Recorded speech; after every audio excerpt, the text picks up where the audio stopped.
Well,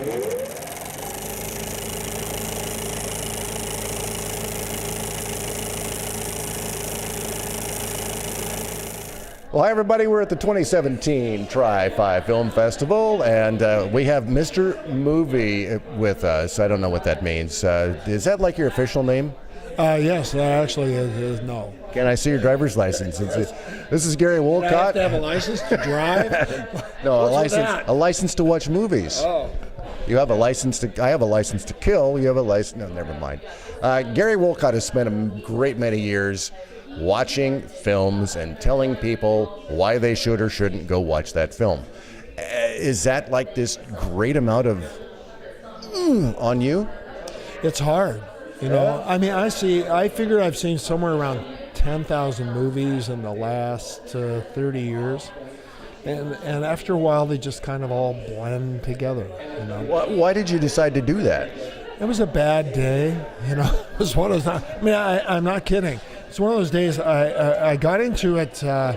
Originally, I did news, so once in a while, I'd go out and do a movie. You know, when I was a reporter, and you know, I saw Siskel and Ebert having such a good time with it, and I thought, you know, one day I'm going to do this. You know, one of the great thrills of my career was on Rotten Tomatoes, which I report on Rotten Tomatoes. And one day I found my review right next to Roger Ebert's. And I'm just going like, I started calling people. I'm next to Roger Ebert. I mean, he was such an idol for so long and a wonderful writer. I wish I could write like that.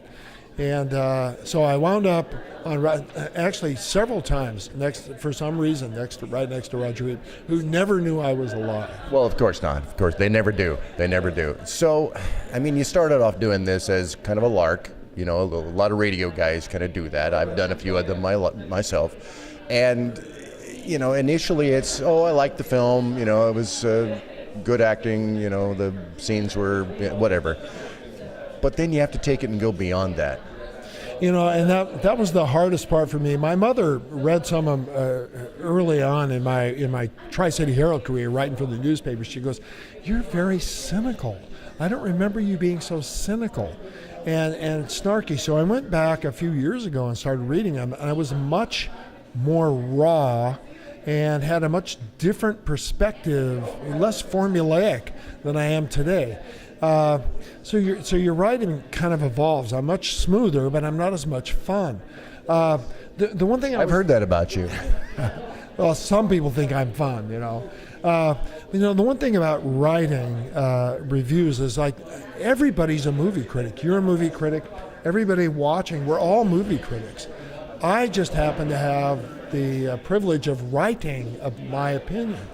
And I'm one person, so I have people, you know, I hate you, you know, you're terrible. If you like it, I don't, you know.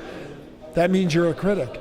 I'm just one person. It's just my opinion. If you like a movie I hate, great. You know, you don't have to hate me for it. So, how many times have you been asked, so what's your favorite movie? Just about once a week, you know, sometimes twice a week. And I actually do have a favorite movie. Believe it or not, my favorite movie is Wizard of Oz. I actually wasn't asking, so that's... Well, but you were going to, you know. It's in the script right there. Ask Gary his favorite movie. Favorite movie, yeah. Well, the Wizard of Oz is my favorite. It was the first movie I ever saw. And we lived in Umatilla, Oregon, and I was 5 years old. And we didn't even have a TV, so I had no reference point. But it came out in 1920, 1930? Yeah, but it was still going through theaters. This was the last tour of theaters before it wound up on TV.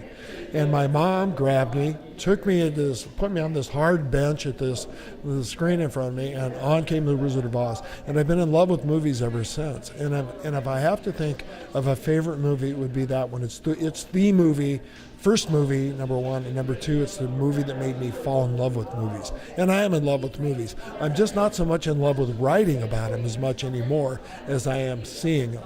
You know, I want to just go, I liked it, I didn't like it. My editors say, well, you have to give us a little more than that. Yes, please, just a little bit more than that.